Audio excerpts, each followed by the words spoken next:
बात कहां से कि जब वो पांचों पांडव छठी द्रौपदी 12 साल के वनवास के बाद 1 साल का अज्ञातवास राजा विराट के यहां बिता रहे हैं।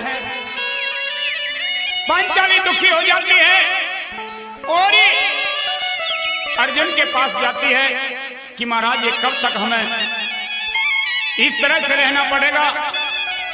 अब तो अर्जुन पांचाली को समझाते हैं कि पांचाली थोड़े दिन का वक्त और बिता ले। पांचाली रो पड़ती है और रो करके एक बात के द्वारा अर्जुन को किस तरह से ताना सा मारती है। और आइए सुनते इस बात के द्वारा।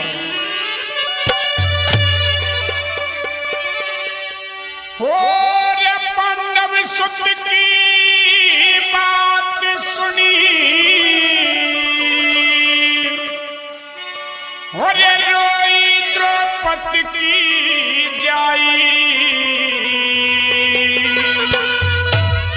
और सब रोगों में